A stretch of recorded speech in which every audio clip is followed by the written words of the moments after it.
Going to open up the guest feature for this live stream. So for anyone who wants to come on to this live stream, if you want to be on video, you want to chat, you want to talk about what it's like to live in China, you want to chat about anything, hit the request button.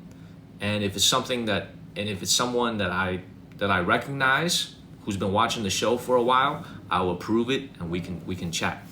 But the reason why I wanted to do this is I think for the last month I've been thinking about just some ways that I look different. I shouldn't look different. I did shave my mustache though. See if anybody put in a request. It's got to be someone I recognize though. You know what I'm saying? It's got to be someone that I recognize and know. But thank you, Sunshine. So let me explain. First of all, the signal should be good because I'm using my Wi-Fi back at home. So for the last month, I haven't streamed nearly as much as I did before because I've been thinking about some ways that we can make the streams more sustainable going forward and not as taxing on my body. Thank you, Pretty Brown Girl and Amaze. Once we get back on the road, which is going to be tomorrow, thank you, Eric's and Jake. Once we get back on the road tomorrow, let me see. Hold on. Let's see how this works, man. I just accepted Charlie. I hope it works. Does it work? It looks like it worked. I don't know how to show my face or not. I can't see you. You could show your face if you want. Thank you, Ada. Thank you. You can show your face if you want. If you show your face, I'm going to bring it up front and center. Where is it? What's this damn thing? Live access. What? Oh, you need live access to do the whole face thing, apparently. Okay, well, just stay on. Just stay on, Charlie. You can just stay on. I'm gonna keep that audio box open. Okay, I don't think you can show your face because I think you need a certain number of followers. You can chime in whenever you want. Okay, so one of the things I want to make the streams more interactive. So today is Charlie. Tomorrow will be somebody else. And the reason being is when I'm on the road, which is starting tomorrow. Thank you, Emily and Dunk, everybody. Starting tomorrow, when I get on the road, we're going to be live twice, 3 times a day. It'll be very taxing on the body. But I think whenever I'm in Shenzhen, I'm going to try to bake in these days where I could stay in my apartment a little bit. I could just chat with you guys about some of the things that I'm observing here living in China as an American. I'm going to give you guys some of my feelings about what it's like to live out here, what I see in the society here. Thank you, Tashia, Robin, and Pretty Brown Girl. And hopefully it'll trigger some thoughts for you guys. Okay, thank you, Jacqueline and Pretty Brown Girl. Hopefully it'll be thought-provoking. And Charlie, when I'm talking, feel free to interrupt me at any time. Oh, of course, okay? Of course. You can interrupt me at any time. Thank you, Liz and Lila. So there's a few things that we've been talking about throughout the live streams in the last few months, which is living here in China. A lot of people are and also my moderators, when we're doing these types of very interactive live streams, I don't want to call it just a Q&A because I do have some thoughts I want to share with you. Thank you, Holly and Indigo Sky. Thank you, everybody. But if a moderator sees a comment that's thought-provoking or a question that's thought-provoking, please pin the comment and I'll go ahead and answer it. And I'll talk about it, okay? So one of the first things I wanted to talk about, thank you, Terry and Indigo. One of the first things I wanted to talk about living here in China in the last 6 years that I've observed living in this country is you are really witnessing a demographic crisis that is happening literally in the last 6 years since I moved here. Thank you, Terry and OMG fam and Erica and Miss K. What I mean by that is when I first moved to China in 2019, people's willingness and to date and get married and have kids was so obvious. There were a lot of people getting married all around me at the place that I was working at. There was a lot of people getting married. There were a lot of people having kids. Within just a span of 6 short years, that's totally changed. Okay, it's totally changed. So from my perspective, living out here, one of the biggest things is you could see, if you guys read the news, there's now a lot of places here in China that are offering you cash in order for you to get married. So if you're willing to get married with a man or a woman, whatever, you will get a cash incentive just to get married. Thank you, Greg. Okay, and then if you have a kid, up to 3 kids, they will progressively give you more cash benefits in order to have kids. Okay, so what's up, everybody? What's up, everybody? So let's see, is there anybody else? If I see anybody else that I recognize wanting to join the live stream, thank you. Nobody of note in Auburn, Girly. Thank you. On Douyin, there's quite a few weddings I've seen on there many a times. Did you see it on where? Douyin. Oh, so here's the question I have for you, Charlie. Okay, this is the question. You are an American living in California. Yes. Okay. How do you get on Douyin? That's a Chinese app. I don't think that's available in the American App Store. How do you even get on Douyin? You got to go on the website. You just got to type in Douyin in Google, and you can get it on there. Get access to the use it on your phone. I can get it on my phone too. Yeah, you can download it through your phone. Although they say not to, but figure everybody has it in China. What are they gonna do with me? Oh, it's called Douyin. Douyin. That's the Chinese version of TikTok. Yeah. What kind of videos you be watching on Douyin, Charlie? You be watching them watching them girls dancing? Is that what you be watching, Charlie? Maybe. A whole bunch of them, and I've seen a bunch of ones where they're making a bunch of food and stuff. Some food people won't approve, like that turtle. Let me tell you guys something, man. Some of the videos that you see out here in China, some of the live streams you see in China, man, the minute that stuff comes on TikTok or on YouTube or whatever, man, PETA is knocking on your door. Thank you, Marilyn, telling you PETA is coming. But it's funny, Charlie, you mentioned this about talking about the cultural differences. Something else I wanted to mention. Have you guys ever seen this? Thank you, Sumaya. Have you guys ever seen this documentary that came out on Netflix? I think like 5 years ago. Thank you, Sylvia, an OMG fam. It's called American Factory. It was actually made by the company that is owned, I believe Barack and Michelle Obama are behind the production company that made that documentary called American Factory. Okay, have you guys seen that? I'm back, Kong. I am back.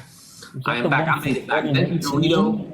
You guys have seen it? Yeah, this is my apartment. This is my apartment right here. Yeah, I think I've seen that one from 2019. Okay, so let me explain. Let me explain this to you guys. So this is good. So if you haven't seen it, you got to go check out that documentary on Netflix. Thank you, Dorito and Sweet. So the moral of the story is a Chinese businessman went to, I believe, Michigan or Ohio, and he opened a factory. Okay, I think it was in Michigan, actually. Thank you, Texas. I think it was in Ohio. Okay, so our David is, so he went to Ohio, where a factory that was owned by an American company had left. Thank you, Cone. And a lot of people were out of work. They were unemployed, and local people in Ohio. And this Chinese businessman goes over there and he opens a factory and he hires American workers. He pays them whatever the price, $15, $20 an hour, and he gives them health insurance, whatever. That's what the documentary is about. The cultural clash, the cultural differences between setting up a factory in America, hiring American workers, using, thank you, Cat Rice, for subscribing, using a Chinese factory, okay? Well, here's where the story gets a little bit crazier, okay?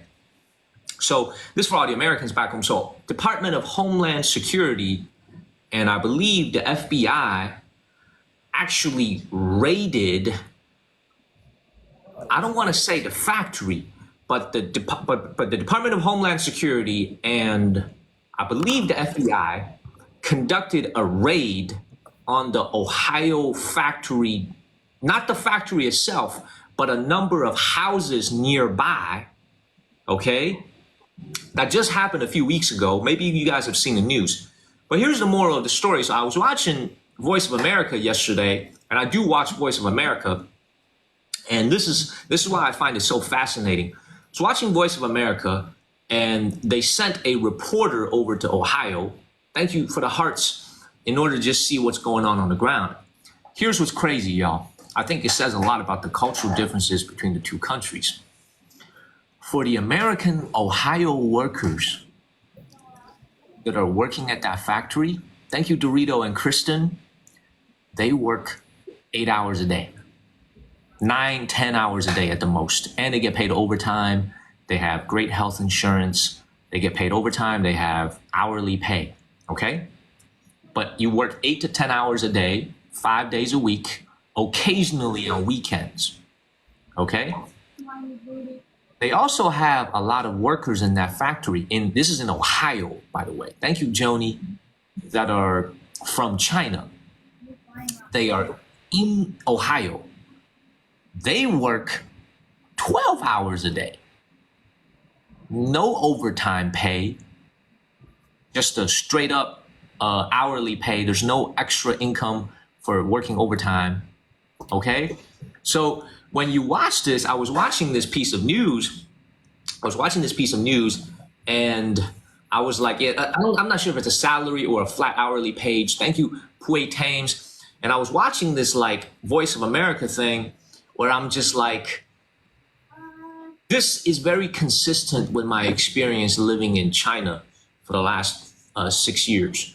You know, what I really admire about the Chinese people that I encounter every single day, you know, as an American, is that I think the people here just have such a more, I don't want to call it a hardworking spirit, okay, because Americans are very hardworking as well. One of the things I've observed living out here in China is just that the people here, how do I say this in a respectful and polite way? The people here are so, you know, invested? Thank you, La Bonita. It's not invested. It's not invested. No.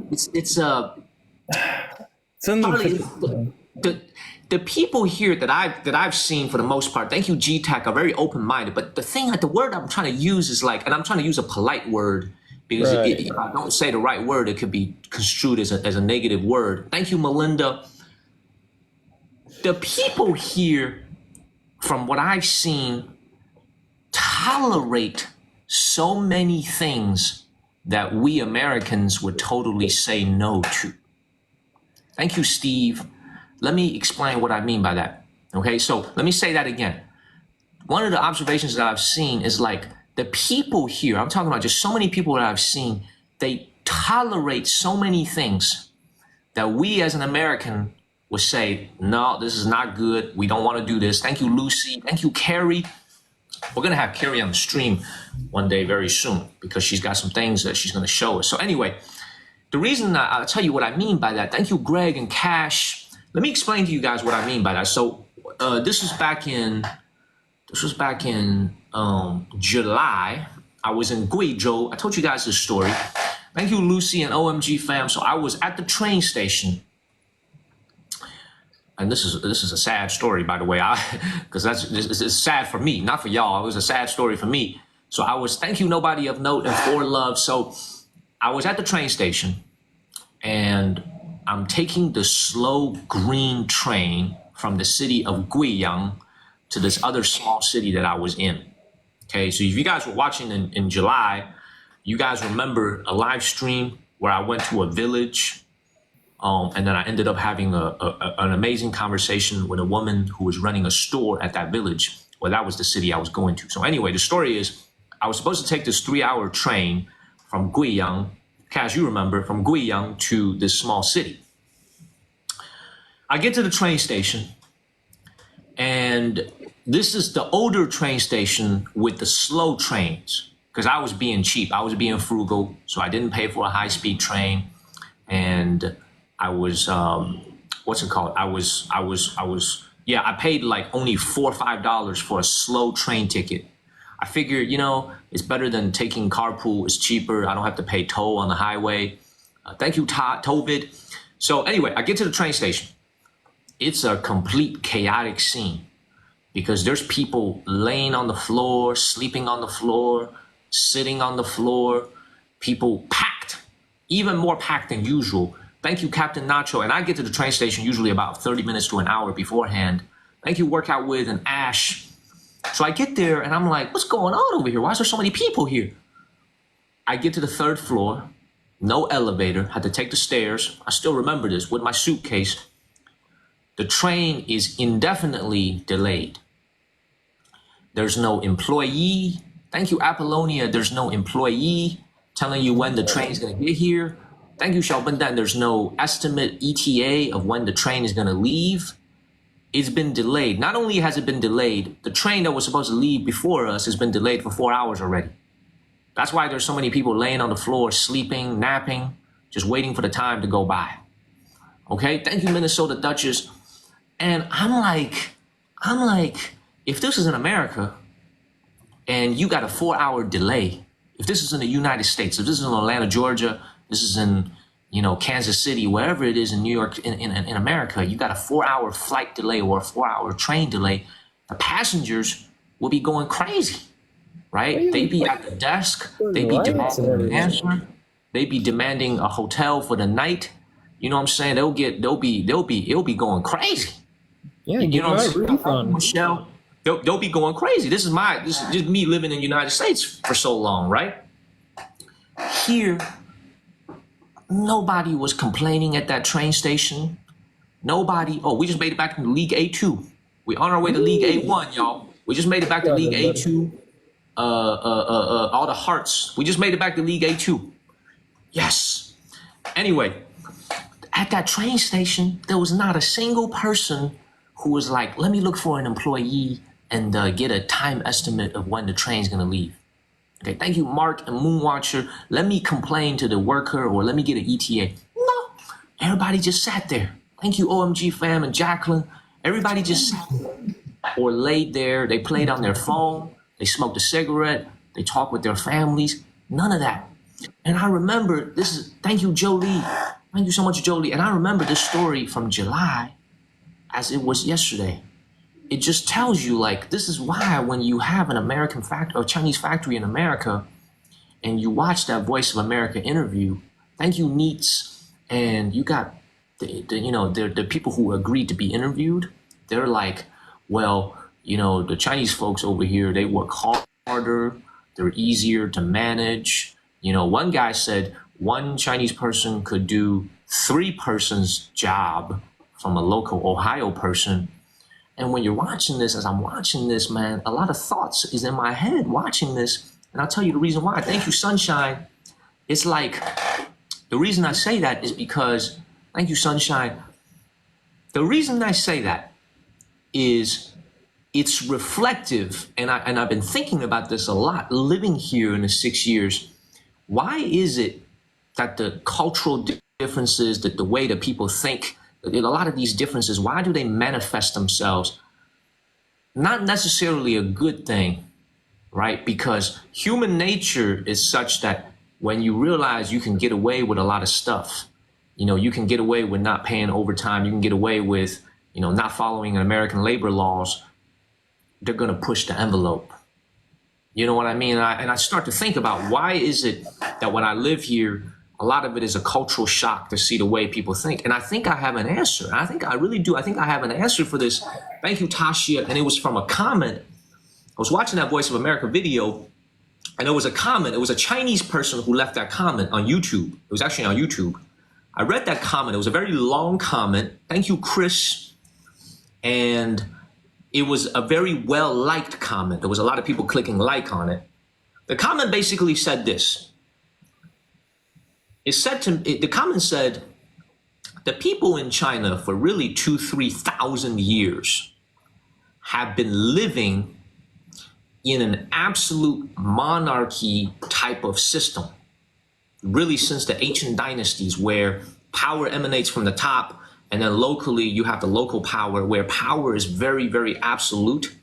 That is like it's been conditioned into the people's minds not to question a lot of the things that they're asked to do, whether it is at their factory. It's just that it's thousands of years of having been conditioned under one continuous system, the longest continuous civilization in the entire world. In human history, this is the longest continuous civilization, really in the same way it's functioned for 3,000 years. Thank you, Joni. Thank you, Tashia, which is when an emperor with a king, dynasty to dynasty, dynasty to dynasty. The way these thoughts are very, very continuous.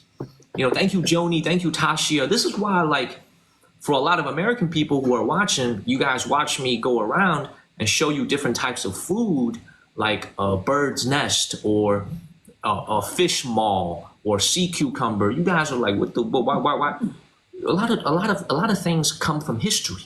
Thank you, Elias and Melinda. Thank you, guys. So I've been just like thinking about a lot about this, because the biggest thing that I have, I think the biggest thing that comes to my mind is like China is a very wealthy country now. Thank you, Jazz and White Boy Ricky, I think. China's a very, very wealthy country. Thank you, Michelle. But why is it that when you guys go and walk around and you look at all the salaries that I showed you guys and a lot of the prices of everyday things, they're so cheap and inexpensive compared to America, right? Even though the GDP is roughly the same size now as the United States, a little bit less, maybe 20% less, but getting there, okay?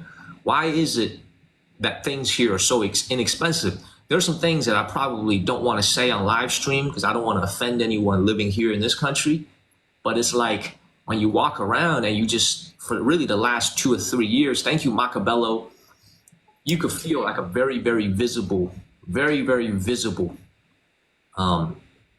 struggle, so to speak, that is going on amongst the people.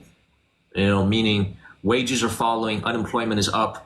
So it's like I said, man, I've been living here for a lot of years. The first few years was, well, I'm gonna see if anybody else wanted to get on the live stream. They still tolerate it, even though they're getting paid less? With all the wages and all that? So say that again. Say that again, Charlie. Say the question again. They still tolerate it, even though they're being paid less with the wages? I'm gonna explain. Look, that's a great question. I'm gonna answer that right now, Charlie. When a company gives you a job and you have a job with a company, let's say you've been working at a job for 7 years, 6 years, and the company is having a hard time. Thank you, Quinn. It is very, very routine for a company here in China to ask you to take a pay cut. Very, very routine. And there's no, I refuse. No, it's you gonna take that pay cut or you gonna take your ass out the door. It happens a lot over here. Where they'll say like, you need to take a 30% pay reduction or you could leave. You know what I mean? So like, the interesting thing about it is, thank you, Night Wolf. And the thing, this is the craziest thing is, I don't know how it is in America. If your employer asks you to take a pay cut, I guess they could also do that in America. But so one of the stories that came out that I saw was a lot of local governments are, in the past couple of years, have struggled fiscally. So a lot of local governments are in debt. I'm not talking about at the national level. I'm talking about locally, like a city government or a county government. So what they've done is not only have they asked some of their public servants for a pay reduction, they've actually clawed back bonuses that were given out 2 or 3 years ago. So imagine you were given a bonus of, let's say, $1,000 4 years ago for Chinese New Year. And this year they say, we're actually going to need that $1,000 back. Okay. So that has also happened. So that's the type of stuff where, like, man, look, Oliver. So this is why, like, yeah. So a lot of people are saying, wow, like they're scared to speak up to them. No, it's not. I wouldn't say it's. I think that. Well, here's the thing. Here's the thing, Charlie. I don't think I don't think they're scared to speak up because people on the internet, they complain on the internet, they complain on Instagram. I think people really value having a reliable income, especially if it's a government job. You know, so it's like, yeah, if I make a little bit less, but at least my job is very stable. I have great benefits. I have great health insurance. I have great dental insurance. You know, it's a job for life. A lot of people are willing to say, you know, maybe when times get better, I'll get the pay increase back. So it's like I'm telling you guys, you should really go check out that Netflix documentary called The American Factory. It's a very, very interesting. It's a very, very interesting documentary. Thank you, Crash Test. So you guys really go check it out. And like I said, anybody that wants to join the, I gotta recognize the people though. I gotta recognize the people. Don't be scared. All right, look. I'm gonna accept a couple people. Okay. Don't say anything crazy. All right. Don't say anything crazy because I recognize a few people. So I see a Captain Nacho, and then so I'm gonna accept Captain Nacho. Okay. We're gonna get him in here. All right. Will, like I said, I'm trying to make the streams more interactive. How you doing, brother? How are you? How are you, sir? Not too How are bad. you? How are you, Captain Nacho? Okay. All right, so we got two people now. We're trying to make it more interactive. Thank you, Butterfly Girl. We're trying to make it more interactive. And like I said, you guys can interrupt me at any time. Just talking about what it's like to live out here as a Chinese American who grew up here for the first 11, 12 years of my life and then moved to America for 17 years and then came back here again. Thank you, OMG and GG. So another thing is you think about all the places that we go to, right? Club, nobody of note. Thank you, everybody. Thank you. So Charlie, I just added another person, by the way. Yeah, I'll see that. Let me see if anybody else. Man, so there's a lot of people, man. There's a lot of people. I love your lives. This has been helping me so much prepare to go to Asia. I've been waiting to go for like 10 years now. So, okay, so Captain Nacho, can I ask you where do you want to go in Asia when you come to Asia on vacation? All around, honestly, just to go. Me and my girl have been planning this for like almost 15 years. Oh, I love it. You're an American, I presume? Yeah, I live out in South Florida. South Florida, okay. So let me can I ask you a couple of questions if you don't mind? Definitely. And Charlie, For sure. you could feel free to answer them as well. Yeah, I've been Okay. watching you since the beginning. It's all good. Whatever you want to do. Okay. All right. Thank you for your time. So before you started watching the Monkey Kong channel, my channel, okay? And like, I'm sure, you know, let's say before you started watching, what were some of your impressions of China? Did you ever want to come here on vacation? Is this something you always wanted to do? Thank you, Crash Test. Yeah, for sure. And then I was actually supposed to right before COVID, but then that kind of got messed up with the whole traveling thing. But no, I've always just loved the culture and the food, the people, everything over there. That's just why I wanted to go for so long. You're not Chinese American, are you? You're like No, definitely not. Okay, so you're just interested in the culture. Thank you, Trina. You just wanted to come here and see the culture and see the food. Yeah, and travel around and just get to experience it for like a couple weeks or even a couple months at a time. And this has helped so much, even compared to a lot of the other live streams, because this is so much different than everybody else's stuff. It's just different, unique in its own special way. Yeah, it's got So a good flow to it. when you do come out here, oh, I'm sorry, Charlie, you were saying? No, it's got a good flow to it. I also agree with him. Also, before I even think about China or anything, I wanted to go to Japan first before even seeing what your live was. Then I saw what your live is. I was like, oh man, I better get my butt to China. Right. Okay. Charlie, I'm going to ask you your question in a second, but Captain Nacho, when you wanted to come to China, where did you want to go? You just wanted to go to Beijing or Shanghai, or you wanted to go to like rural places? Yeah, everything. It's exactly how you're traveling around. I mean, you've lived there and you've experienced it and know how to like get around a lot better. But so I was supposed to go to Japan years ago, and I still have some friends out in Okinawa. And I was supposed to actually start a business out there years ago, but then ended up doing the whole commercial fishing thing I'm doing out here, and got kind of tied up in all the finances with that. But yeah, exactly. I want to go experience everything, all the role play experiences, everything that I could do. It's not about staying in the nicest places, and it's just to experience it in such a in-depth way. I love it. I love it. I love it. Well, like I said, man, hopefully this stream, it sounds like the stream is helping you see different places. Dude, I used to watch you like first thing in the morning or in the middle of the night because I barely sleep as it is, but it's exciting. This is definitely one of my favorite lives to come on to, either first thing in the morning. And I know that's why you stream the way you do, to try to get a lot of the Americans to be able to watch at a somewhat decent time, or like first thing in the morning when they're getting ready for work or whatever it might be. But it's got to have helped a lot of people in a lot of different ways, and it's cool. The whole thing's cool. It's exciting. What's been the most surprising thing y'all have seen on my live stream, Nacho and Charlie? Or the most shocking thing, or the most unexpected, or the coolest thing? What's been the most memorable besides thing? the duck feet?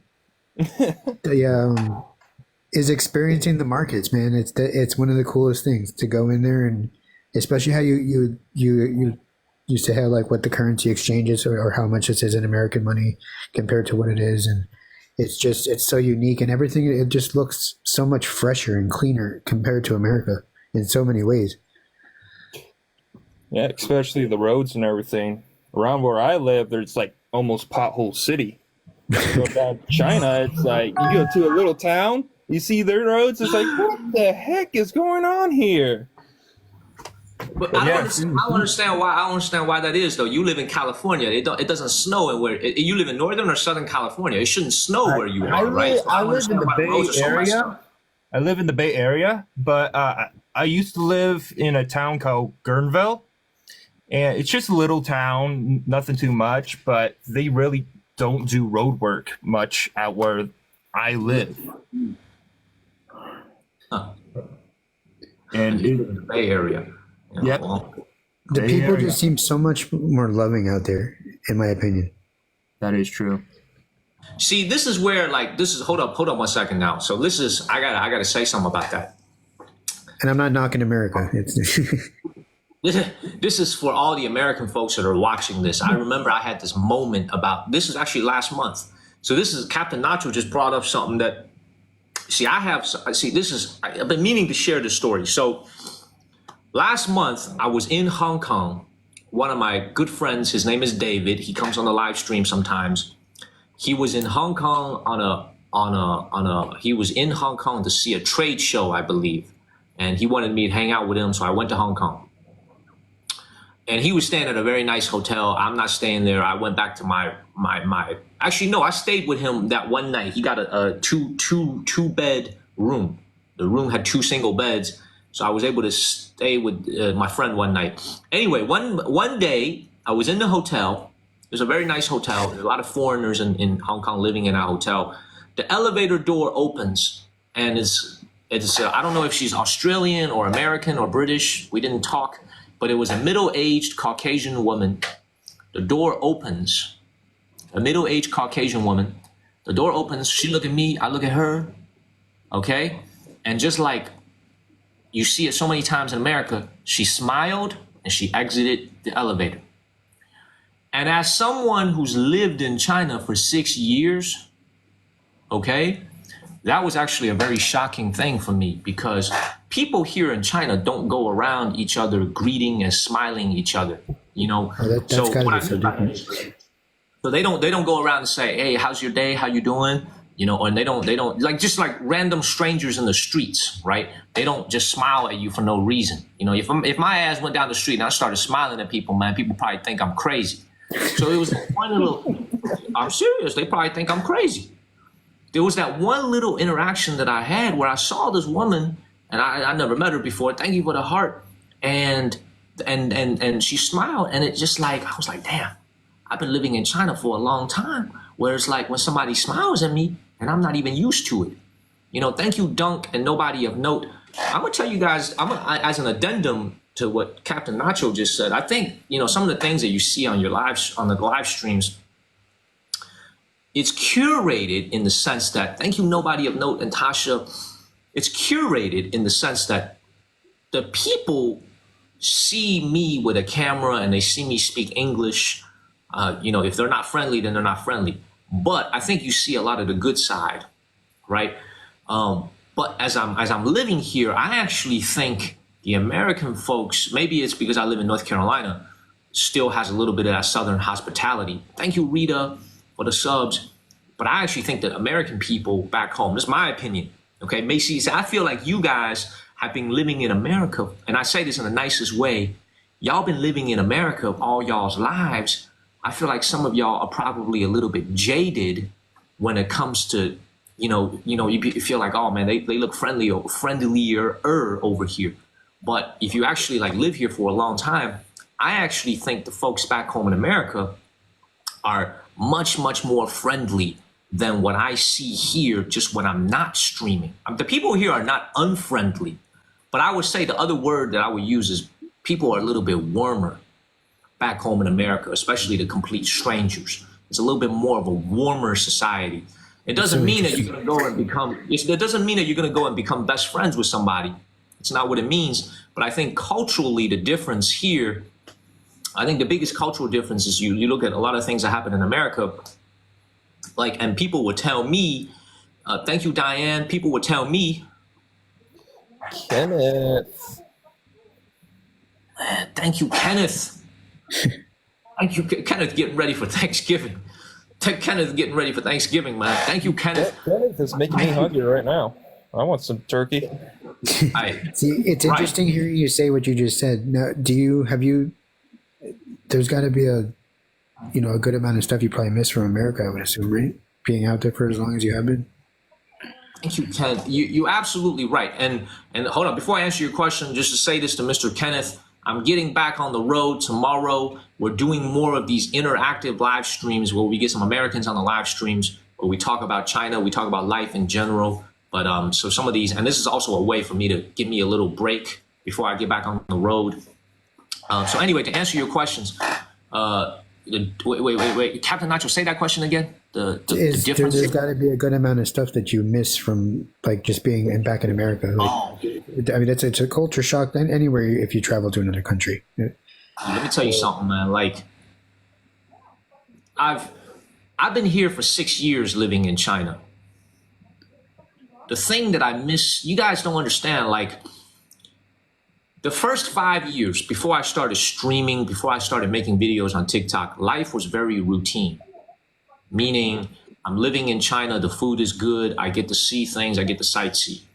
You guys were, I'm talking about the American people back home and America in general, was drifting further and further away from my life in the sense that, thank you, Kenneth. Thank you, Kenneth. We're going back on the road tomorrow. Meaning, I was getting away from you guys. I don't have anybody to talk to from America other than my mom and my dad, but we speak in Chinese. My friends, we speak English, but they're busy. They have their jobs. Oliver's a doctor. You guys know. I'm not going to call him up and have a 3-hour conversation with him. So you guys were getting further and further away from me. Okay, so I was very much living in China, and my mindset was becoming more and more Chinese. When I started streaming, I see all these comments, but I get a lot of messages as well. I have this viewer named Emily Wood. I don't know if she's watching right now. She sent me a message 2 days ago. Okay, this woman named Emily Wood. I'm not going to say what she wrote, but it was a very, very kind message. Okay, and it just drew me a lot closer back home to the United States. Thank you, Erica. When you guys have reached out when I'm sick, when I have food poisoning, I had food poisoning 2 weeks ago. All right, all the messages. All the time. I'm telling you, I say this to all the Americans that are watching this. I mean this. I miss American. I'm telling you, I miss the American. I don't know. I don't want to use the word hospitality. Y'all work at the front desk at a Marriott hotel. I miss the American spirit. Meaning, you guys live in America. This is every day for you guys. It's easy to become jaded. It's easy to become, it's easy to say yourself, I I live in America. This sucks. You know, that place seems so much better. I'm telling you guys this. I'm telling you guys this. And I say this sincerely. China is nice. Japan is nice. Thailand is nice. America is really, really nice. You know what I'm saying? Yeah, you got some shitty ass roads in California where you live, Charlie. Okay? But I'm telling you, American people are extremely, extremely nice. For the ones that I've encountered, way more nice. And I have a right to speak on this. I got over 300,000 followers on TikTok. I see all kinds of people. The amount of nice and kind messages out of the blue from people that I've never met before, I've never come across, versus the negative comments like, oh, why are you saying good things about China? Why are you showing China it's a communist government? The number of good comments and the number of positive things far outweigh, there go Emily right there, far outweigh the negative. So all that is to say, like, I really mean this, man. Like, the first 5 years living in China, I was drifting further and further away. I was drifting further and further away from America. The last year of streaming and doing this type of stuff on the internet has actually made me realize, like, we're in really good shape as a country. I really believe we're in really good shape as a country, despite all the negative rhetorics. Why? Because the spirit of the American people, in my opinion, based on what I've seen, in the right place, a lot of kindness, a lot of warmth. I feel really, really good about where we are. I feel really, I'm telling y'all, so I'm sorry for all the rambling I just said. Yeah, like, this is not only a message to YouTube, good, brother. but like, Speak if you need to speak. I'm telling y'all, I'm like super, super proud of where we are. Like, I feel great. No matter what happens tomorrow, I feel great. You know what I'm saying? So please take my word for this. Please take my word for this. I'm telling y'all, that woman, I don't know if she was American, she was Australian, whatever, she was probably American. That smile, it could be a fake ass smile, whatever it is. That I still remember. It brings you back. It brings you back. Brings me back. Brings me back. Man, look, and to really answer your question, Captain Nacho, man, look, everything that you can get in America, pretty much everything except Flaming Hots and Chipotle, I can get it out here in China. What has the beef? You know what I'm saying? there? I can't get no Flaming Hots, but I could get something that's similar. You know, you can get some Cheetos and you can spray some hot sauce on that thing, and it'll be just like Flaming Hots, right? But what you cannot get is, like I said, the energy, the spirit of the people. That don't really. That's kind of suck, you know. To really think about that, it's kind of suck. What, the fact that I can't get Chipotle? No. Just like how you're just simple interactions with people. Because you're, you know, because you know what it's like to live in America, and this is why I love these live streams so much. It's so interesting to me. Yeah. It's like, what you do, go up and greet them, they give you a smug look like, oh, I don't want you. No, but just something simple in an elevator like something. that, it's I don't know, it's got to warm your heart a little bit. Yeah. Well, okay, so let me ask you this, because you guys are we got to get a female audience member up in here. We got to see if there's any females who want to join. Okay, any women who want to join. I ain't trying to rizz up or anything, but it's got to be someone I recognize. Okay, so Cash is here. I'm gonna accept him. We'll get a third person in here. So thank you, Blue Jam. So hear me out on this. Okay, like, when you guys living in America right now, you happy with your life right now? For the most part, you happy? Yeah, I'm pretty happy. Pretty happy? What up, Cash? You said you wanted a woman's point of view, huh? Hey, Somewhat content. hey, Yeah. I'm looking through the guest list. Okay, I don't see any women that I recognize. I can't just have random people that I don't recognize, because I don't want them to say something crazy and then get my channel in trouble. Daniel, You know what I mean? I do have to say this, okay? And from watching your live stream from pretty much day one, I will say this. I knew pretty much nothing about China before you started. Okay. And after you did start, I actually started really falling in love with the country. I mean, seeing how beautiful and modern and everything it is, you know, and things that, you know, you would think are common sense that shouldn't trip me out. Like when we saw the churches in Harbin, I was like, wow. I mean, Yes. things like that. Those are things that people here do not get to see. Right. It's really it's unfortunate that it's the governments that want to keep the people divided and keep the people misinformed. And I think it's awesome that you're actually out there showing the real China and and Exactly. what goes on. Thank you, Mike. I'm telling you guys something crazy. So I was watching. I'm a piggyback on what Cash just said. So I was watching this video yesterday, and this is what's really scary. It's not funny when I shouldn't smile when I say this. Thank you, Vanessa. So it was an American influencer. I forget what his name is. And he was talking about China, and I'm sure he's never been to China, but he was talking about it. And unfortunately, he has a platform. So people will actually pay attention to him, and people will actually listen to him. So he was saying that, this is what he was saying on the interview. He was saying that China has a thing now called the Skynet. He made that name up, where he was like, if you walk across the street and you jaywalk, they automatically deduct money from your bank account. He said this, and this is what's really scary about it is you have a lot of people that have this is the reason I decided to do this TikTok stuff, because I said, look, man, there might not be that many people that watch me when I started doing this, but I said I gotta correct this, because it's not right. They're lying. So he says, if you cross the street and there's a red light, you jaywalk, they will automatically deduct money from your bank account. Okay? And people believe it. And people believe it. And people believe this. Like this is what's so scary is like if you are a woman or a man and you live in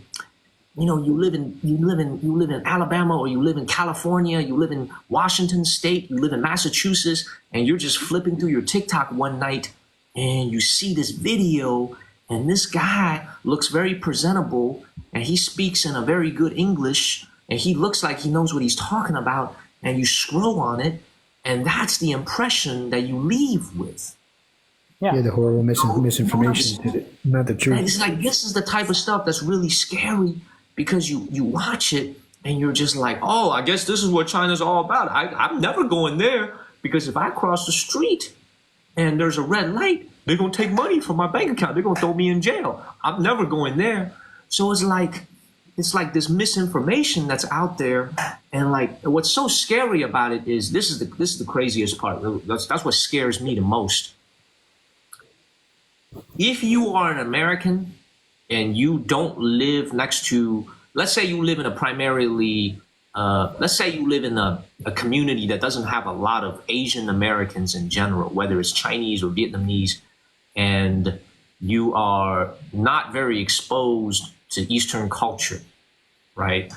But you see this type of information that's propagated. You don't have a lot of information about these countries to begin with, and you're getting it, very little sliver of it, as negative and as scary. That is what forms that initial negative impression in someone's head. That's very hard to overcome.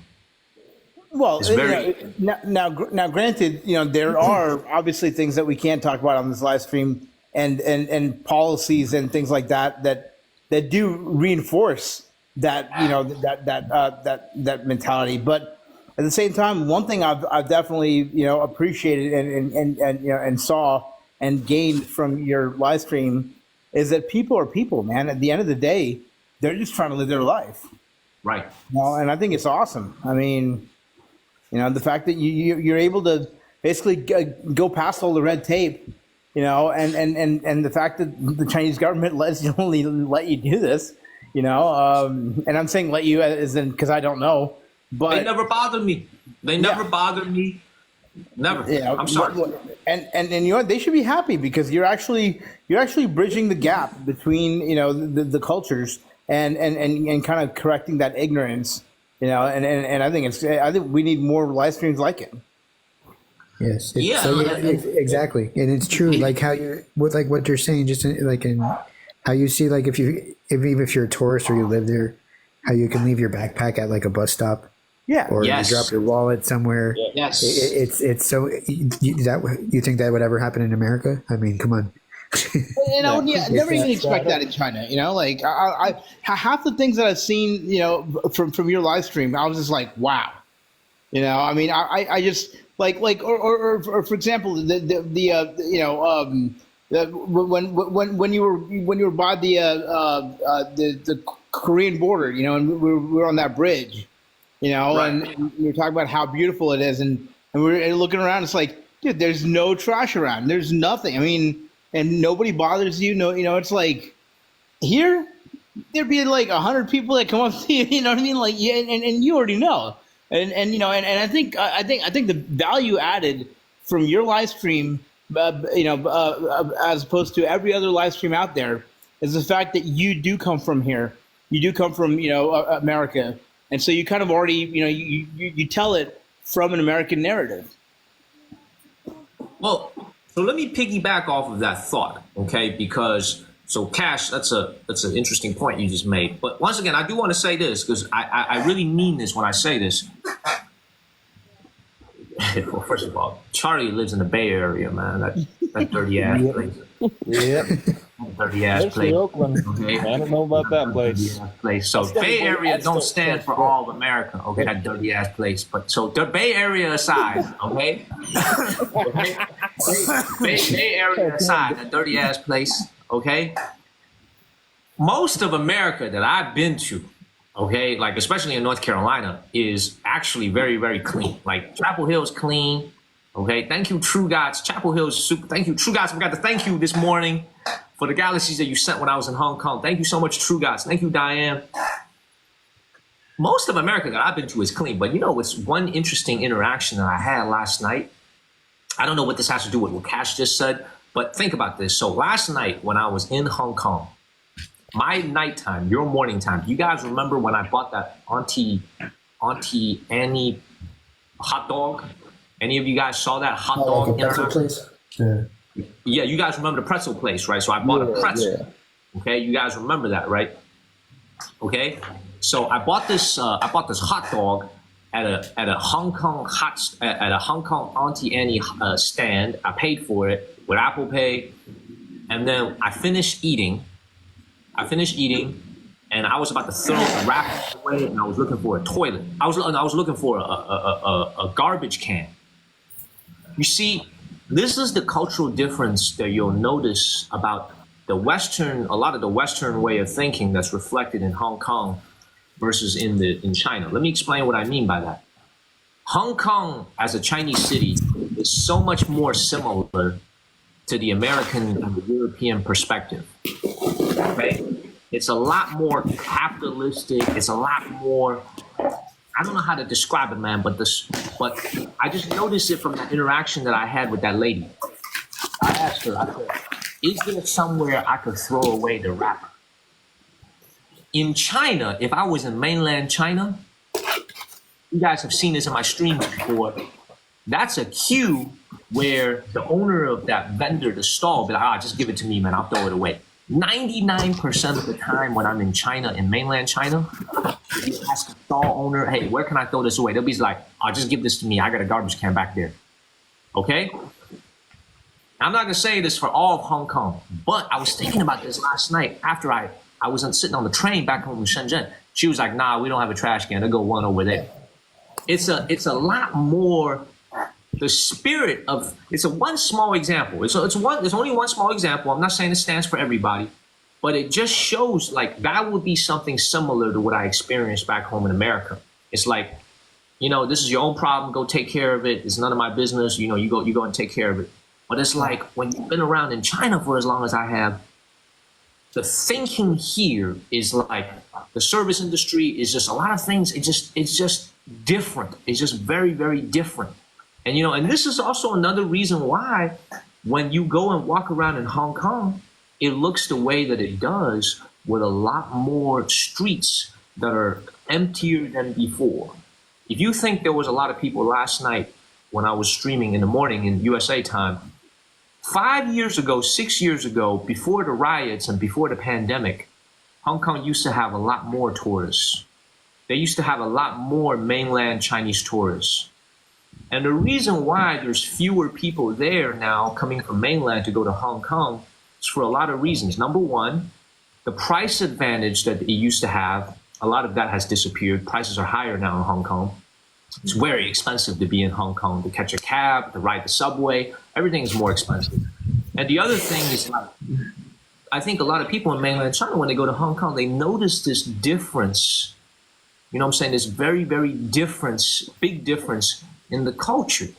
Even for people that look like each other in Hong Kong versus mainland, you can feel a very big cultural difference. The people in Hong Kong, they lean a lot more. Their behavior, their way of dress, former British colony, a lot more Western. So it's like I said, yeah, I'm sorry, Cash, go ahead. No, I was saying they're out for themselves almost, you know?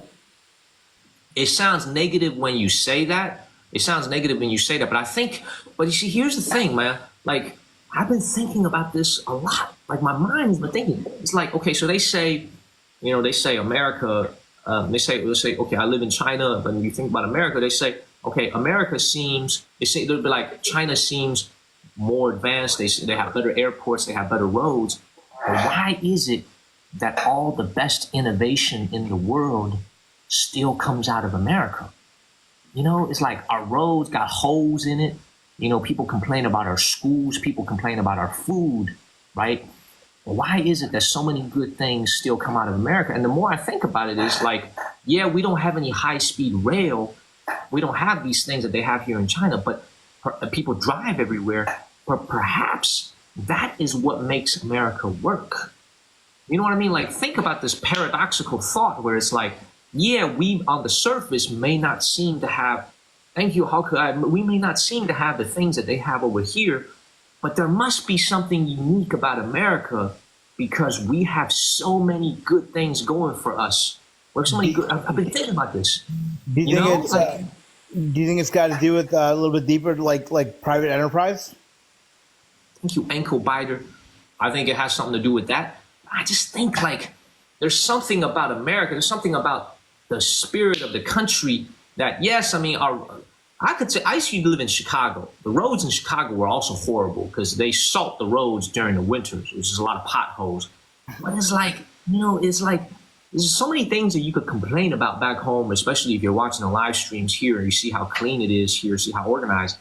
It's like, I actually miss home more and more. The private enterprise, I don't know what it is. It's just, there's something magical. And I think probably the biggest reason is the people. I think it's the opportunities that we have here in America. Hi, how are you? Thank you, Tashia. Thank you for supporting the channel. I appreciate you. Definitely, Tashia, great to have you here. Our first female voice. Yeah. I really appreciate it. When I first saw you, your live is totally different from what I've seen. I'm like, you just bring the truth and you're touching places and history and information that other people are not bringing. So I truly appreciate it. And I was like, yeah, I am definitely going to support him. And I am not one to like really support people's channels, but yours is worth it. And I really appreciate it. But America just really had, you know, people chase the American dream, right? And we put that in quotations. But the opportunities, the laws here, you know, that people can take advantage of to better their livelihood and the things that is so freeing in America versus other countries. I think that's the reason why. You know what I mean? Like, it's just a beautiful opportunity to excel and to really be homeowners, business owners, etc. You know what I'm saying? I don't think America is not a dictatorship, you know, like a lot of other countries. It's just the freedom that we have here. That's what makes it so beautiful. And yeah, people complain about America. And honestly, I used to complain too, but I shut up after a while because I'm like, wait a minute. I was born in Germany. Okay. My parents was in the military. I've lived in the Virgin Islands for a while. So I've been to different places and still nothing really beats America, for real. And people come here from other countries and they they'll visit, but they don't want to like leave America because of the opportunities that America gives. Yeah, you're gonna find trouble everywhere you go, but in essence, you make your life the way that you want to make it. You know what I mean? And you have the beautiful opportunity here in America. And I live in Wilmington, North Carolina. So, Oh, you live in Wilmington. yeah, I Okay. live in Wilmington. Yeah, yep. And it's very nice here. I live near the beach, and I love the beach. I've been to Chapel Hill twice, and I go to Raleigh quite a bit of times. But yeah. Well, okay, so thank you, Debbie, for subscribing. So let me piggyback off of what you just said here, Tasha. Great way Okay, she just because this explained is TikTok. Because you see, I'm not on Douyin, I'm on TikTok. So, and we're all amongst Americans here. I think I want to piggyback on a couple of things Tasha just said. Number one, you were born in Germany, and you've been to a number of other countries, right? See, the thing is like, living here in this country, I've been thinking about this a lot. It's like their economy, the Chinese economy is actually bigger than American economy when you factor in the purchasing power. So what does purchasing power mean? So the American economy is still the largest in the world, but our economy is measured in US dollars. Their economy, if they use the purchasing power of their currency, that economy is actually bigger than the American economy now. But on a nominal dollar term, they are still not at the same level as the American GDP. But on a purchasing power parity, China has actually become the world's largest economy. However, as I live in this country, one of the things I think about a lot is like from a world and cultural influence perspective, why is it that America is still by far the place that people want to go and make a living and make a life for themselves and for their kids? Why is it that? Because, the economy here is huge, but why isn't everyone coming here to the same extent that they're going to America? Well, there's a lot of reasons: immigration policies, amount of opportunities. So it's like I've been thinking about it. It's like, as a Chinese American who want to see, obviously, these two That countries. they're saying it, opportunity. That is the key Exactly how she word. was just explaining it before. Opportunity. It's that opportunity, and so much, and that freedom. I'm telling you that when you look at the way that America was founded, you know what I mean, and how Americans can be great, how people have migrated, immigrated, and they came from all types of backgrounds, and they see the way that they lived in their country and how rulers ruled in their country, and America is just it's like a clean slate, freedom, opportunity. I mean, it's like a kid in a candy store. It's like vast variety, and you really can't beat that. We can talk about stars and stripes all day long, but here's one thing we have to remember is China is still a developing country. A lot of the areas of China are still kind of rural, still going into their renaissance. Villages that were basically still being built with bricks, are now finally starting to come into the new age. And I think there's two things that 2 points I just want to say real quick. One, I think it's very exciting to watch these villages kind of evolve and come into the new era, and embrace the new world. But the second part, I think, and I kind of saw that it was kind of sad. Are the bigger cities are starting to become a little bit more complacent, like Americans. And it's a sad thing to see, because in Beijing and in Shanghai, with them, with the wasting of food, just that alone. I mean, it's like people, their pockets become, or people become, or their pants become too big, and they become more comfortable, and so. But at the end of the day, and like you said, Daniel, had you guys stayed in China, you probably would have been much more well off than you are right now. But would you have found, would you have had all the firsthand knowledge and experience and the transformation? No, probably not. I mean, I know for a fact if I stayed in India, I would have been a lot better off financially.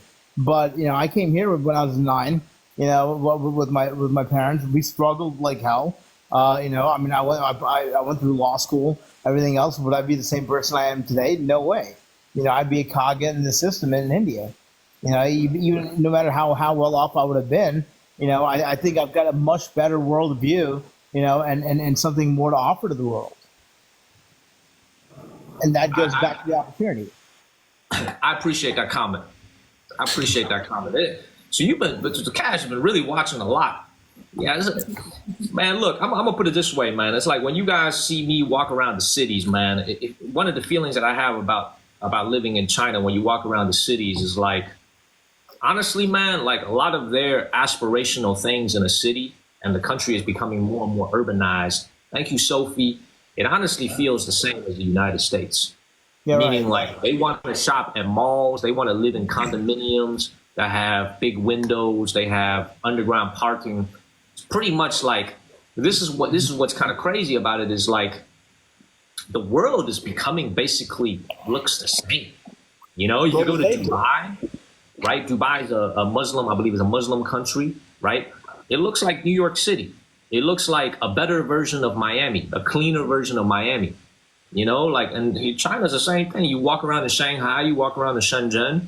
It's like a lot of that just looks like a slightly cleaner version of San Francisco. It's like buildings looks exactly the same.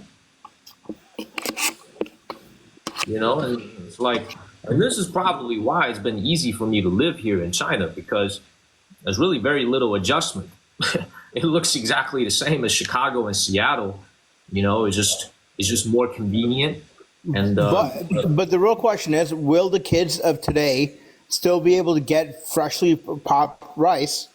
Yes, exactly. Right. Exactly. This is what I was just about to start saying. It's and the way you do your videos, you keep the culture alive in so many ways, and I don't think people understand that as much as they maybe should in a way. No, especially for the newer generations and everything. I tell you this, man. Let me tell you this. When I was a kid, see, you guys all seem to, some of you sound older than me. When I was a kid growing up in China, my first 11 years, I didn't have internet. I didn't have computers. I didn't have cell phones. I would look forward to an episode of a TV show coming up on the television. I would wait for it all day. Of course. I would sit down in front of the TV. And it would be like a big gratification to do it. Thank you, Wham. This is because we're 80s babies. 80s and 90s. I was born in 82. Yeah. Nowadays, you think about the kids nowadays, they have so much more than I did as a kid. I'm going to tell you guys this, actually. When I was a kid growing up, my mom and dad, especially my dad, were very, very strict with me. Okay, very, very strict with me. They were, at least when I was a kid, the Chinese culture, as far as raising a kid, has always been, in my experience, I think that's the way it is for a lot of people, very strict. Very, very strict.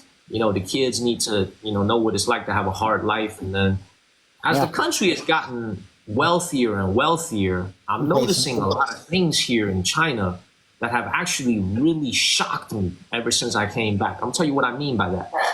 So when I was a kid, my parents were super, super strict. I was taught to be independent. I was taught to do things on my own.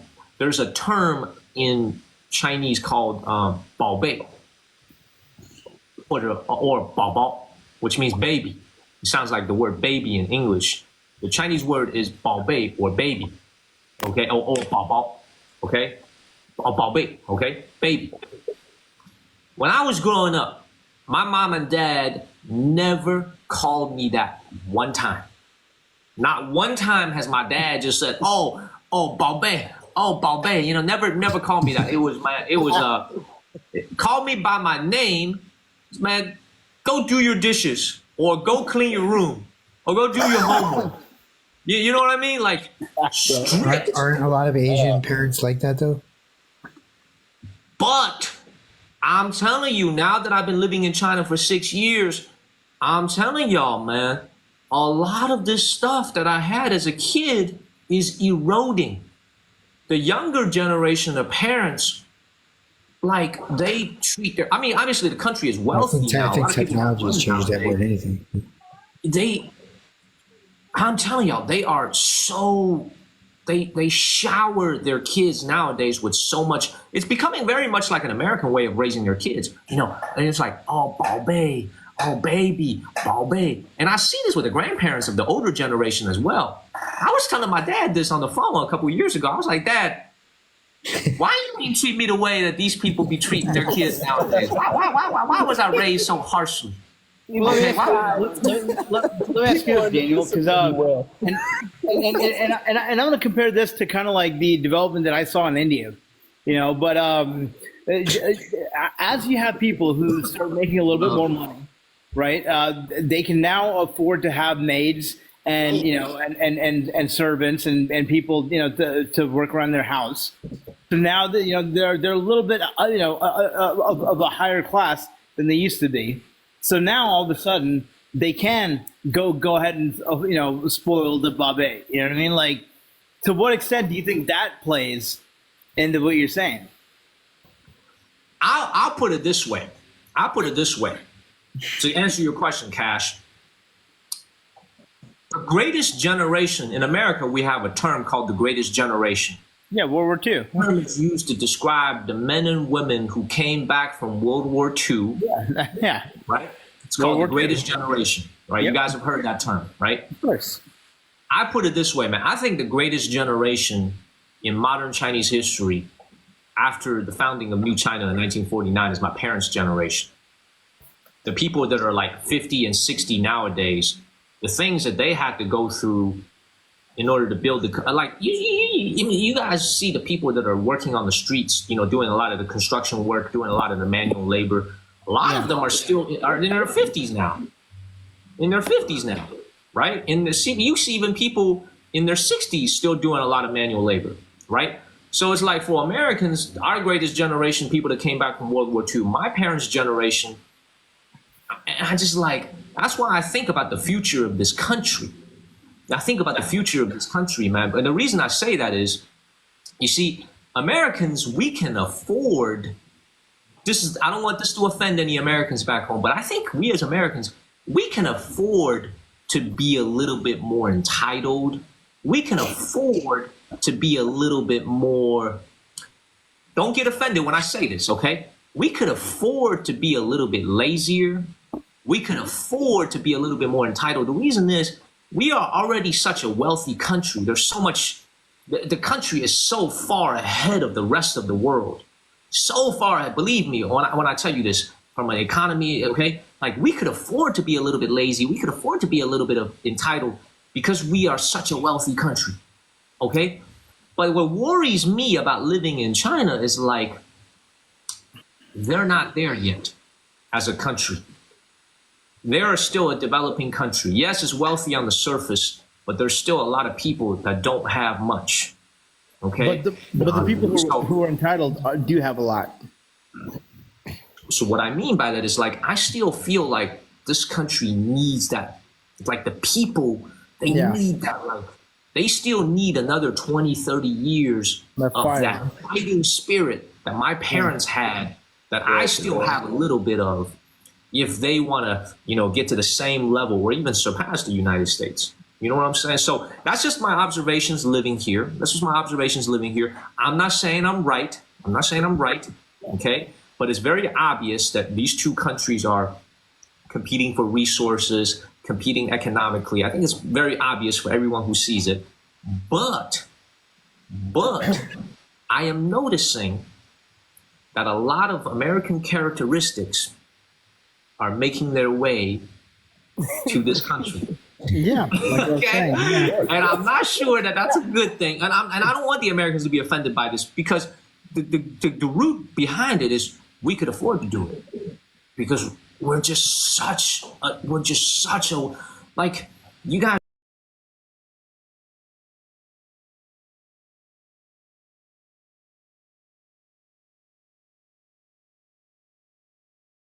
Is in the eye of the beholder. Okay. When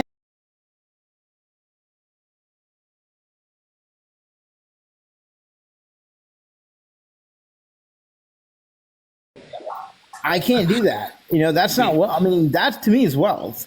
You know what I mean? Like, Right? I wish I could do that up here too. It's right? Well, that's what I do for a living. I mean, I sell commercial swordfish. I mean, it gets shipped all around the world. But no, and I love how you just said that. Yes, but if I take a fish to a restaurant, they're gonna look at me like I'm crazy.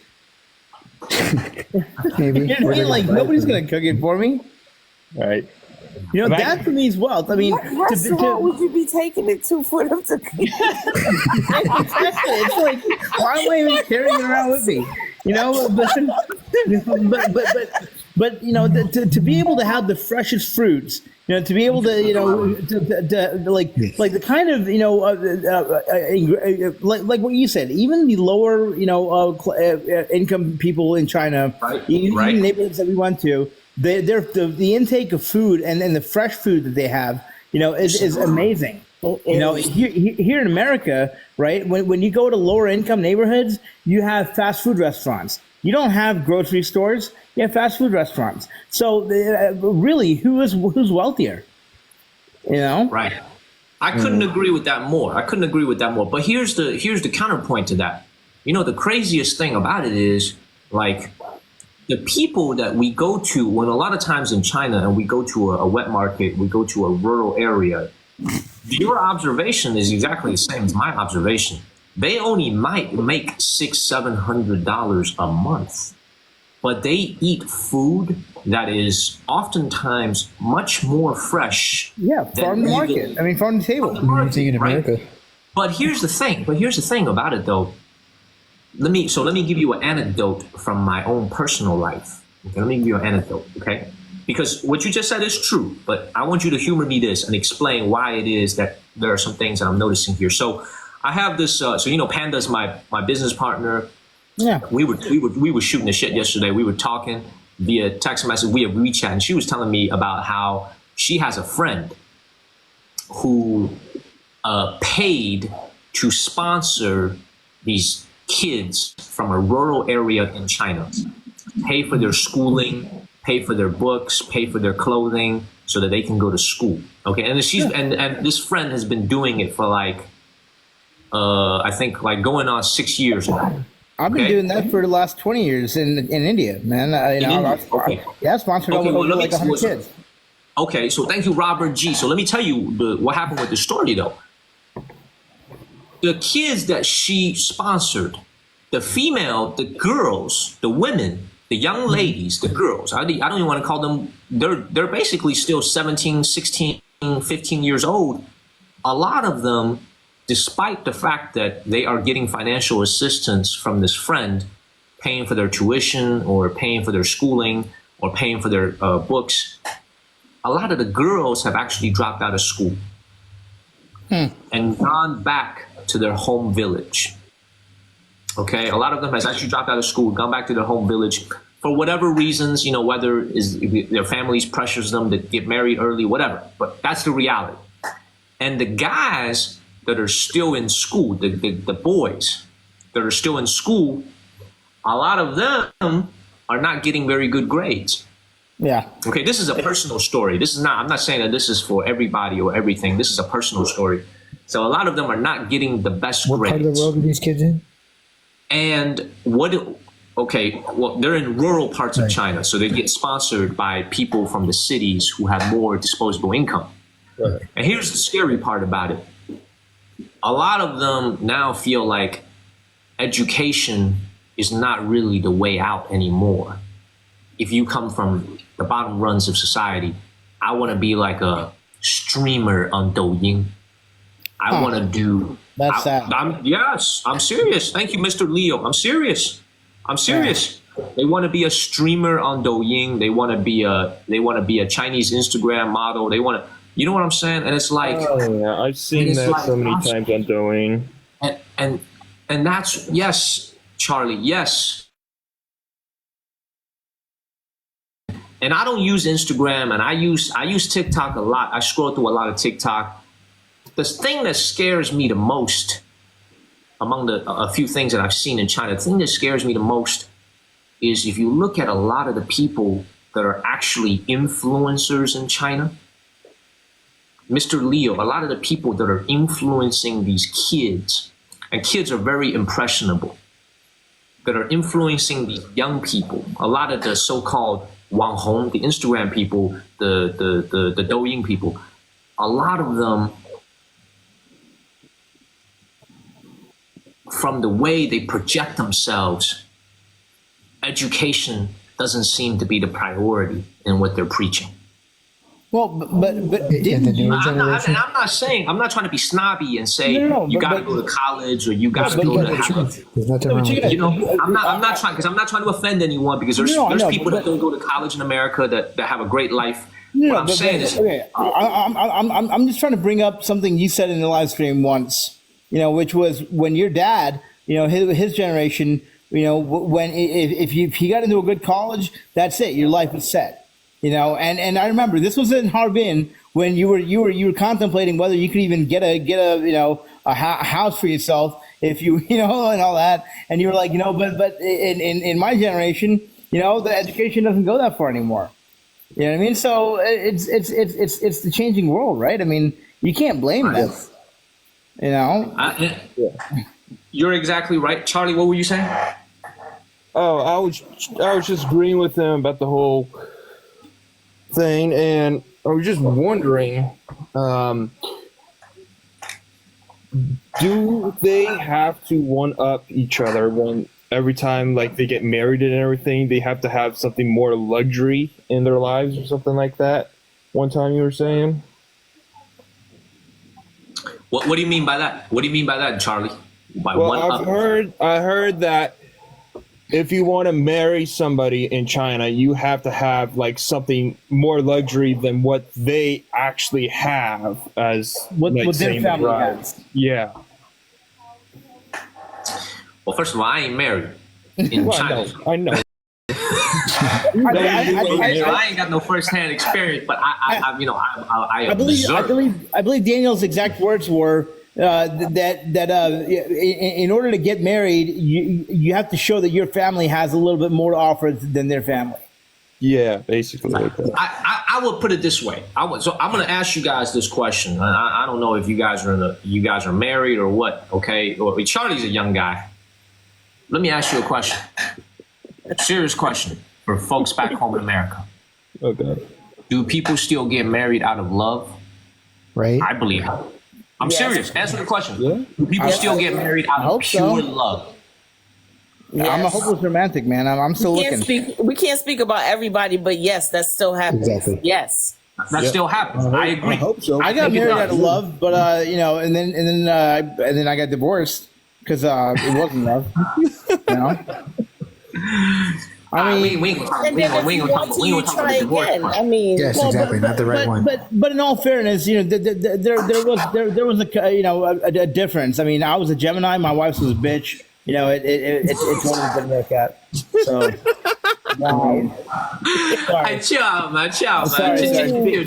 Kids are watching. Chill. My apologies. My apologies. I didn't mean it like that. I do stand in comedy, but sometimes it just comes out of me. Chill, man. Yeah. Chill, man.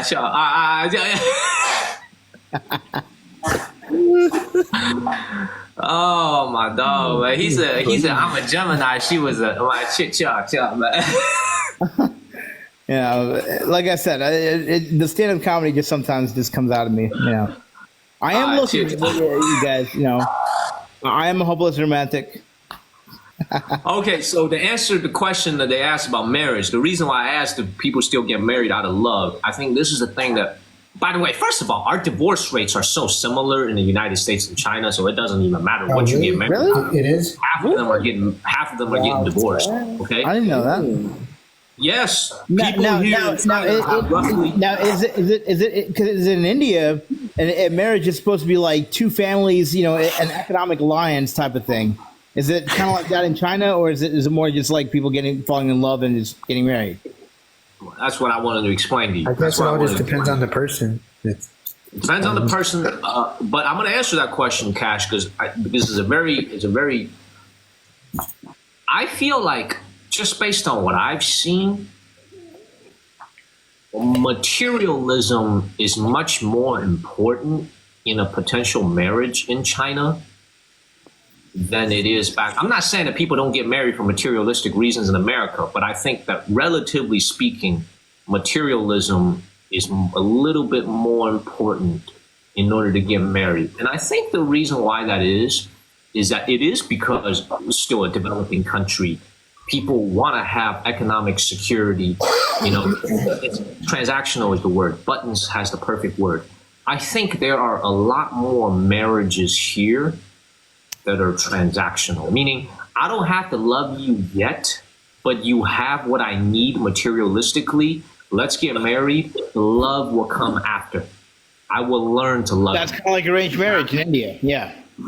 Kind of like an arranged marriage. So here in China, they wouldn't call it an arranged marriage. They would call it a matchmaker. So someone would I introduce can you. do that. It's like, you know, it's like They're rich. a lot of the things like, but you know, here's the thing though. It's like if you're on a dating app in America, like if you're on Match.com, not like Tinder or anything, but if you're on like a serious dating website, right, you have the opportunity on a dating website to state different things about your life. What do you do for a living, right? They have these dating apps now in America where it's like you got to have like a 6-figure income. You got to graduate from an amazing university in order to even get into the dating app. So it's like, you know what I'm saying? So it's like, we have that in America as well, where you have to use certain qualifications in order to date. But I think it's just more prevalent, and this goes back to the other conversation I have is like, why is it that people aren't having kids? Why is it that people aren't getting married? Because they can't afford it. Yeah, exactly. They can't afford it. Or why would you want to bring a child up in the world that we live in? But that's the whole other thing. Because a lot of it is like, okay, I gotta pay a dowry. As a man, this is not for me, not me, okay, but I'm saying like a lot of people, you know, a lot of people say I gotta pay a dowry. Even though I might get the dowry back as a return dowry, but I gotta pay a dowry. I gotta have a house. So in China, you have to pay a dowry? Yes. In India, Not 100% of the time. In the In India, bigger a woman pays cities the like dowry. Shanghai Yeah. or Beijing or Shenzhen or Hangzhou, these wealthier places, the dowry is not 100%. But Yeah. if you live in like any tier 2, tier 3 rural area, like if you're in Jiangxi province, the dowry is like $50,000, $60,000. in India, the woman has to pay the significant dowry, amount of money. not the guy. So the woman's family actually pays the dowry to the guy. In India. No, not the dowry. The man pays it to the woman. No, I'm saying So in India. In India, you know, it's different. Yes, the man pays it to the woman. I know in India it's different. Right, right. India is What different. In is, China, what it's is the man a pays it to the dowry? A woman. lot of people are asking. Explain what a dowry is, because I have not heard of that. So this is new for me. Dowry is basically part of an estate. It's supposed to be part of the marital estate once they get married. For example, I'm sure you guys have all seen like, you know, Downton Abbey, and you've heard of the Dowager, or like when we went to the Forbidden City and you saw the Dowager, right? The Dowager is basically the woman who is in charge of the Dowager estate, the Dowager or the dowry estate. So Right. you know, Right. dower is basically is marital estate, marital property. And in ancient times, this is before modern times, people will give like, you know, cows or rice or anything gonna that they say have. cows before. Yeah, You know, goats. Yeah. When my mom and dad got married, you know, my dad came from a very poor family.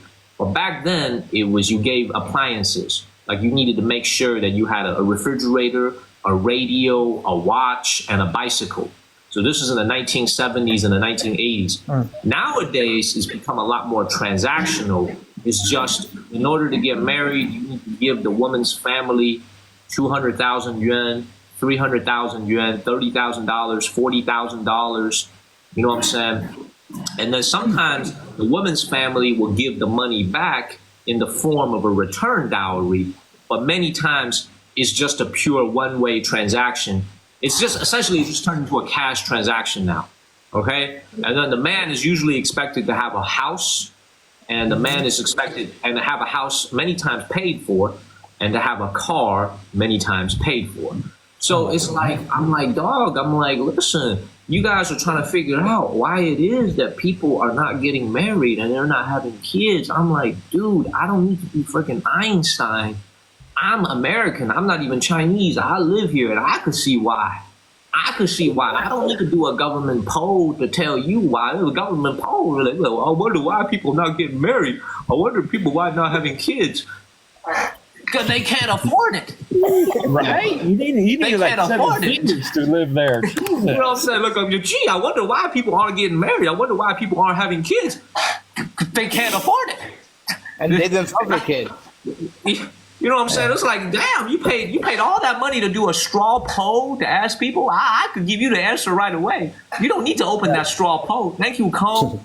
I'll show them my what I'm saying? cardboard box and be like, here, this is luxury for you, isn't it? Yeah. Ray Charles could see this. Yeah, I'm serious. Ray Charles could see this. Okay, so it's like, you know, and that's like, look, it doesn't matter how many people you have. They got 1 billion people. They got 1.4 billion people living in China. There's a lot of people living in China, okay?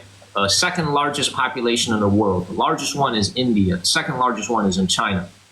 But the reality of the situation Actually, is... I believe that India has just surpassed China's population. Right, it did. Here's the thing. It doesn't matter how many people you have. If your birth rate is this low, you're in trouble. Okay, Yeah. you're in trouble. Oh, yeah, I China, mean, yeah, absolutely. I mean, like, I don't even think people understand this. Like, within a generation, 1 generation, 20, 30 years, I mean, this population is going to be half, HALF, half of what it is now if they don't have more babies. I mean, That's not good for their economy at all. exactly, right? So it's How like, is that in China, though?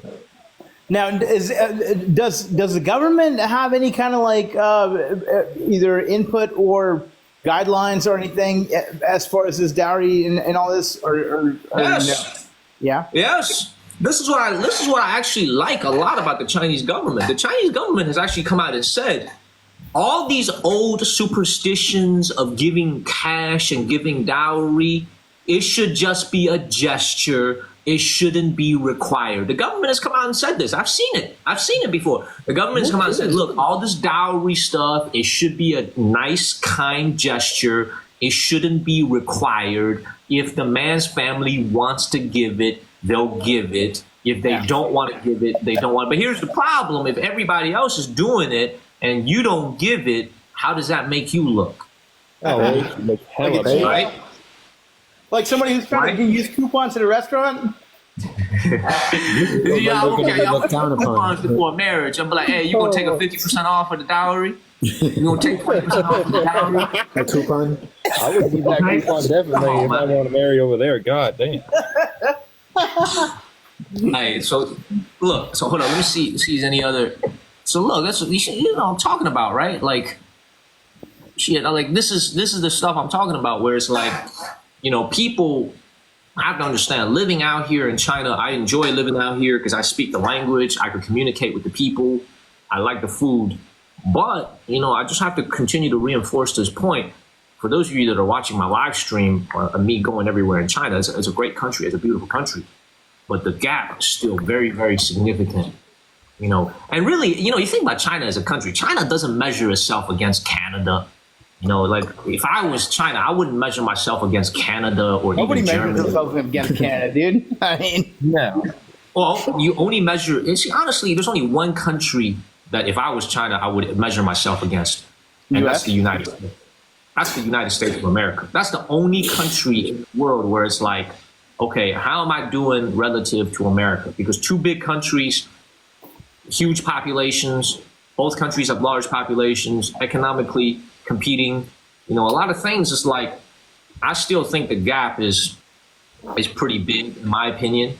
It's closing. The gap is closing, but and a lot of times, when I'm living out here, the thing that makes me really sad living out here in China as an American, there's a lot of things that I see that we do back home in America, and I don't want to turn this into a political conversation. Thank you, Hawkeye.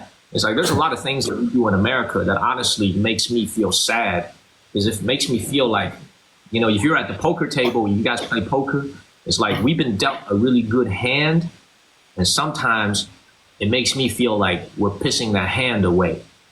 You got dealt with high aces, and you're like, we're doing some things where I feel like, man, we're just like throwing it away. You know what I'm saying? Taking it from a middle class person, or even some somewhat lower class person from one of the villages or lower cities, the quality of life and including the type of food that they have access to. What do you think? Where do you think it's better? Man, where do I feel it's better? Can I be honest with you? Can I be brutally honest? Yeah.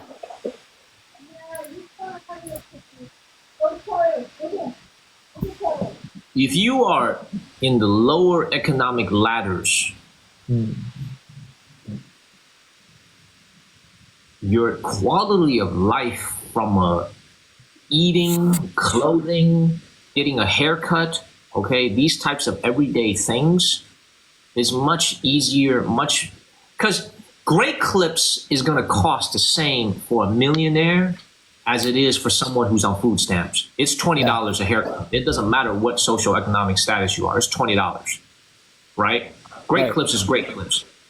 But if you're living in China and you're not making a whole lot of money, but you live in a part of the country that's very affordable, I feel like your quality of life is so much better. But that's only from a 衣食住行, meaning like eating, clothing, haircut, these types of things. Of course. But I feel like for the opportunity to really break into a different social class, that is where I think America still has the advantage. Of course. I'm sorry if this is going to offend some people. But maybe that's just more like she was saying before, it's with the opportunity. Right. So if you have no aspirations for mobility and you just want to get through life, which a lot of people, that's not true, right? People want to move up. People want to move to a different social status, right? I'm telling you this. I'm gonna give you an example from my own life, because I love to give you guys personal stories, because in my own life I saw this happen with my own eyes. When I was at the University of North Carolina, at Chapel Hill, my roommate sophomore year, I'm not gonna say his name, but he was an American Caucasian young man. He was the same age as me. We went to school together at UNC. He was my roommate. He came from Mooresville, North Carolina. So that's very close to Charlotte, North Carolina.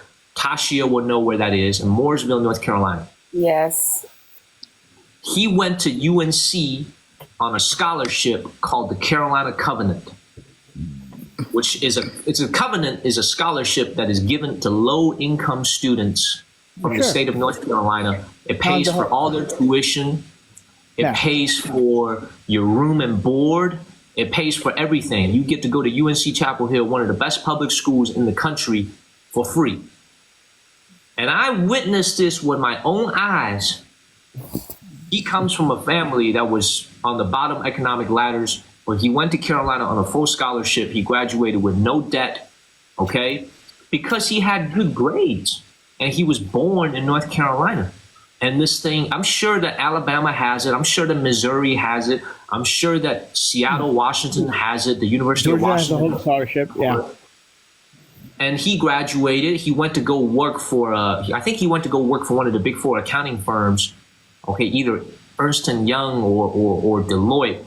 And he's got a great middle class, upper middle class life in America. He moved up. And here's the thing. It's a very ordinary story. There's nothing extraordinary about that story. He went to the University of North Carolina. He studied hard. He got good grades, and then he was able to he has a great life.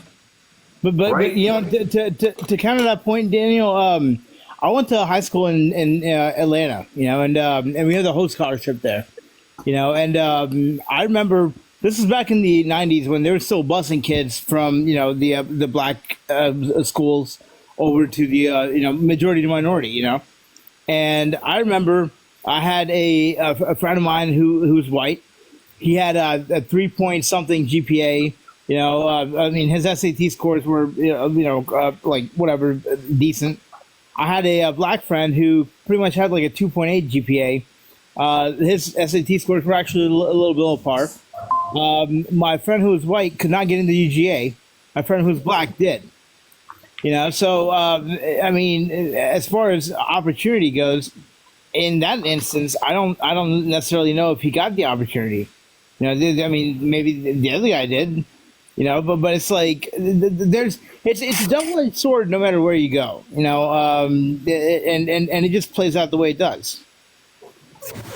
Well, I don't want to make this about a race thing, but what No, I'm of trying to course say, I'm not. going to answer your original question, Cash. Okay, because I'm not here to talk about politics or Yeah, race, no, but yeah. what I will say is this: I just think if you are living in the United States and you want to break, let's say you want mobility, if you ask me, you know, where Yeah. would I prefer to be if I was trying to move up? I still think America is the land of the opportunity. I really do. exactly. You just that word right there, the opportunity. It's Yeah. Really, really do, That's man. Like, really I don't think it has anything to do with. I really don't think it has anything to do with race because I've seen it. Because I just think living here in China, what I've seen with my own eyes, you see it through my live streams. Everyday life, just eating, personal convenience, taking the subway, so much better here. Yeah. We have to say, so much better here. But when it comes to opportunity, which is what so many people are after in life, they really care about opportunity. I Yeah. still think we are by far the best. I really do. Oh, I really really? do. I hope that answers your question, man. I hope that answers your question. It does. I mean, so as far as the quality of life and things like that, I mean, obviously it would be better in certain areas of China. However, if they wanted to move up their social economic ladder, then obviously a place like America would be the land of opportunity. By the way, man, I would love to get Mr. Kenneth on the live stream. I don't even know he knows how to use this feature, man. I would love to get him on the live stream one day. I'd love to as well. But I would tell you this. Thank you, Bronco. I would tell you this. We're going to continue to stream everywhere in China. We're going to go to Taiwan, in southern China, and then we'll go to Japan. I just ask all the viewers as they are watching this to please make sure y'all notice the little details when we're streaming. You know what I'm saying? The people, the faces of the people, the behavior that they have, the demeanor, the way that they do things. You know what I'm saying? Like, thank you, Bronco, MLS. These types of things, notice it. Because I really think there's going to be a lot of differences. I think it's going to be quite a cultural shock for a lot of you guys who's been watching my streams in China, mainland China. And then when we go to Taiwan, China, I think you guys are going to see a lot of things is going to throw you off. I really believe it. You're going to be like, oh my God, this is so different. I'm telling you, you guys are going to see a lot of interesting things. You're going to see a lot of interesting things. So we are going to eat a little bit later. Ooh, it's 1:27. And by the way, Daniel, I just want to say on behalf of everybody that's watching this stream, thank you for taking us to places that we would never be able to see had you not taken us to see them. Okay, so I really do appreciate that. Yes. I appreciate you guys. Thank you, Jill. Listen to me. I appreciate you guys because, look, I don't want to sound too corny, okay? I just want to say I appreciate you guys, okay? I support your live stream because you keep it real and you actually Exactly. care about knowledge and teaching, and then you have a pure purpose. You're not like the other live streamers who just want to wants to have their own agenda. You're actually trying to show the real China and just be real. So I appreciate it, man. Thank you. So And for all of Exactly. you That's what makes thank me you, love it so Cash. much because it's so Thank different. you, Captain Nacho. You're showing the I realness. appreciate it. It's real. And I'm glad you're Especially back, with your buddy. videos too. Like, And your live stream is not boring. I've seen Oh, it's so I've hilarious. seen two other people who's traveling very similar to what you're doing, but they're not the same. They're boring. Exactly. They're boring. And I'm Exactly. like, no. By the way, you just have it. when during your sabbatical, I've had so many messages to me going, "Where's Daniel? Where's Daniel?" And some of the things they'd say to me, I in fact one of them, I'm not going to say who, she was like, I just wish that the way he'd say, "What the hell?" Oh yeah, I love when he said that. It's so funny.